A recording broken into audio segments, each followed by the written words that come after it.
So I want to clarify a few issues with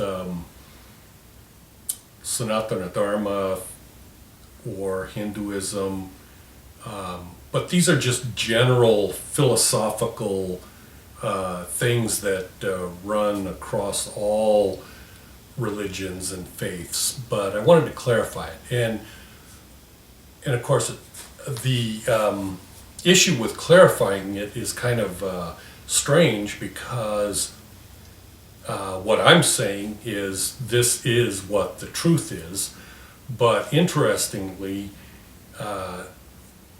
anyone watching this would say, oh yes, I'm interested in the truth, but this is not true. Almost no one is interested in the truth. And the reason being is they think they are interested in the truth, but the truth is never what a person wants it to be. Let me explain. We live in this illusory reality. When you speak about enlightenment, you recognize that those that are enlightened refer to this reality as an illusion type reality. And what I'm getting at is, in this reality, you can go to college or a university or a apprenticeship program and become the most knowledgeable about whatever particular subject you happen to be studying, be it from a carpenter to a lawyer to politics or whatever. And of course, whatever it is you're studying, you're going to gain that understanding and that, but what you're studying are things that exist within this illusory reality. And so of course, you are going to understand that quite well. And of course, you need to understand things in this illusory reality, or within minutes or a day, you would perish. I mean, that's just the way it is. You have to know how to survive in this particular reality. But herein lies the problem with spirituality and things that they teach about spirituality. First off, everyone understands that this is the Kali Yuga period that we are currently living in. And in Christianity, everyone realizes we're living in the end of the 11th hour, and they talk about the second coming, so to say. So we are living in a reality that clearly is at the end of this period that is evil. And consequently, in that period of time, truth is not going to be readily available to you. And if it is discovered, you're almost assuredly going to dismiss it, because that's just the way the nature of reality is in this reality.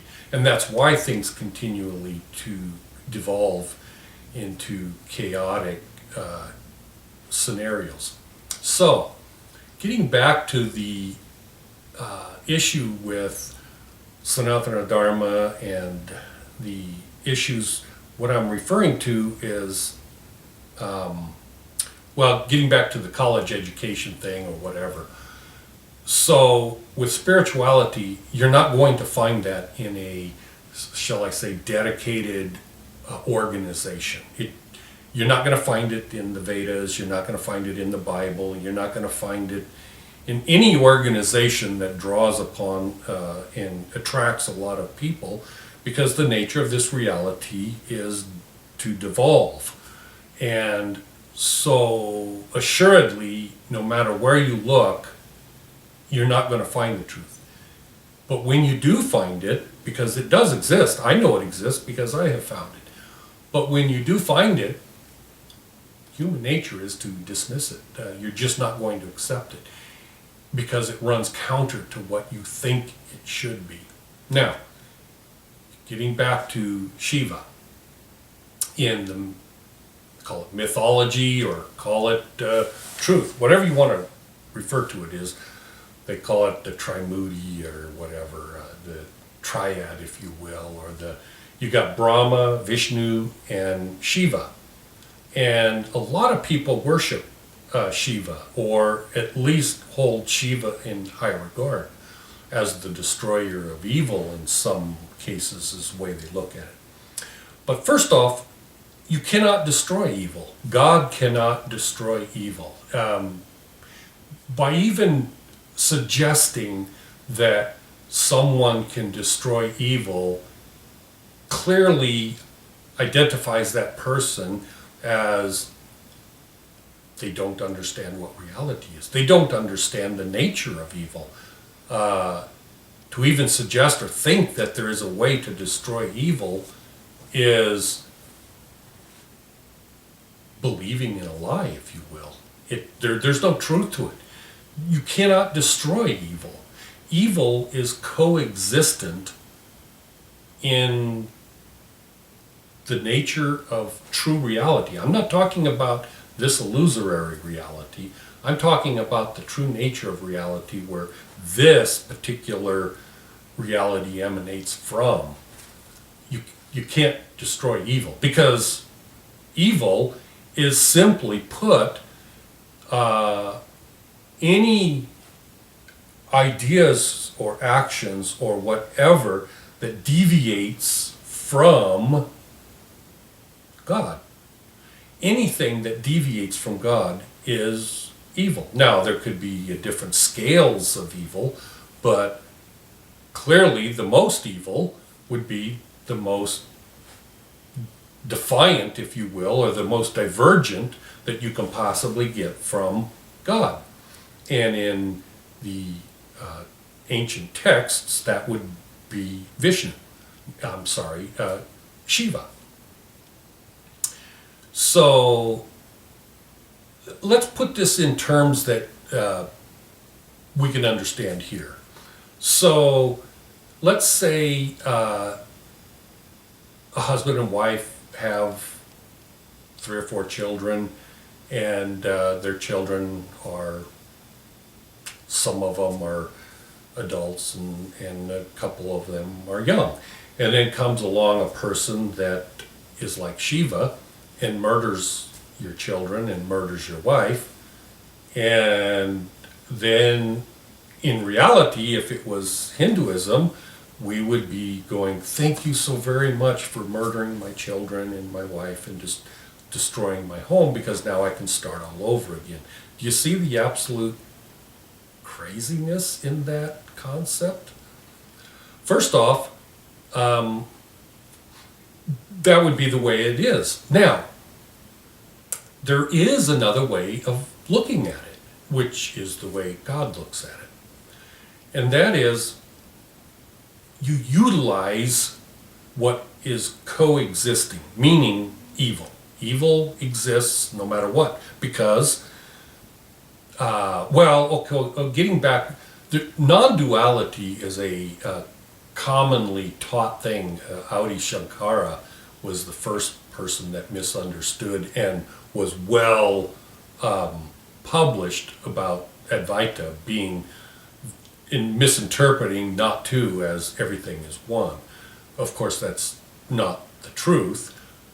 When I say of course, I'm speaking about truth. I'm not speaking about the misconception of the billions of people on this planet. But so consequently, because there is division coexisting from the beginning of reality, the individual Atman, or essence of what I am, is individualized and separate from God, the creator of everything. Even though God created everything, he did not, or it did not create my essence. Within my essence has the ability to choose between good and evil, up and down, hot and cold, whatever the case may be. And if an individual wants to play the role of the devil or Shiva by disobeying, or not even disobeying. That's really not a right way of looking at it, because God does not demand that we obey. That is another misconception of reality. God simply creates a reality and loves everything and everyone, but at the same time creates this reality that allows us to choose good and evil, right and wrong. So when evil exists or develops into a well-defined individual that we could identify as Shiva or the devil or whatever, and promotes this divergence from God, what that does is allows people the opportunity of growth. So consequently, let's look at it another way. You have a arsonist that starts a large building on fire, and lots of people die, and others are saved by what we would call heroes. And they, after the fact, and it's all done, they pin badges on the heroes and say, wow, you saved these people's lives, you helped put the fire out, or whatever the case may be. But that situation would never have occurred had it not been for the evil individual that started the fire in the first place. So until those sorts of incidences actually occur, the hidden essence of individuals does not emerge to define them as heroes. Now, in Hinduism, we would take that person that started the fire, call him Shiva, and place him in the number one position and say, well, the heroes were actually created by Shiva. So we're going to say the arsonist is the better of them. Now, we could say Brahma built the building and created all the jobs and opportunities for people to live and develop, and Vishnu sustained everything by creating opportunities for people to grow and develop, and health and all that kind of stuff. But Shiva destroyed it all and created these heroes, so to say. Well, of course, that's not true. You have to take it that Shiva is just simply evil. That's the only thing.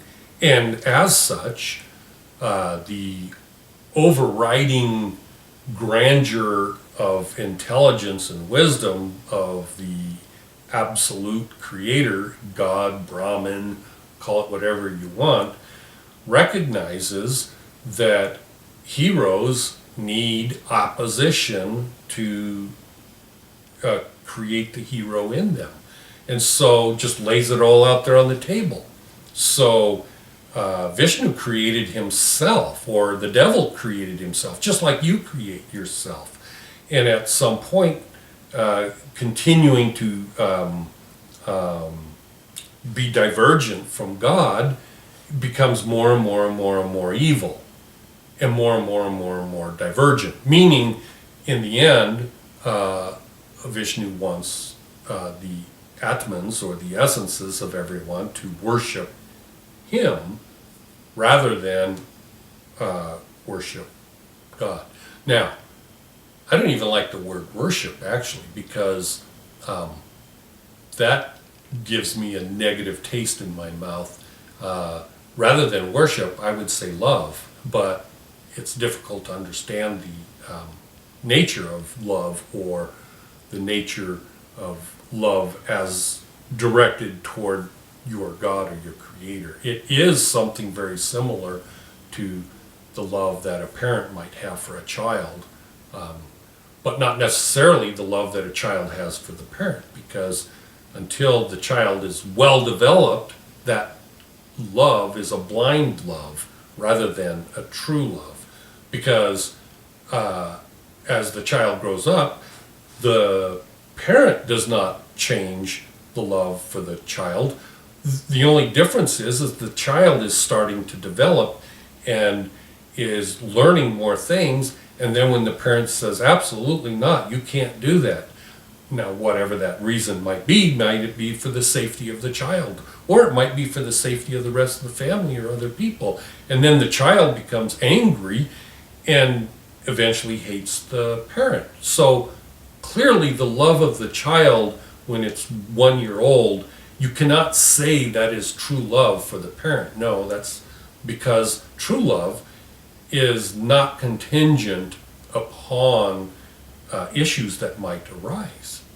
And so the parent never changes the love. Even when the child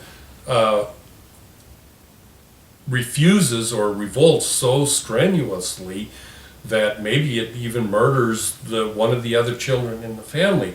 In many cases, the parent still loves that child.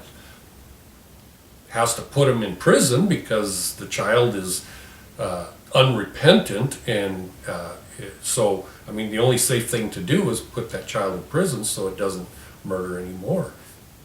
Do you see how reality is playing out in a way that you can easily understand it?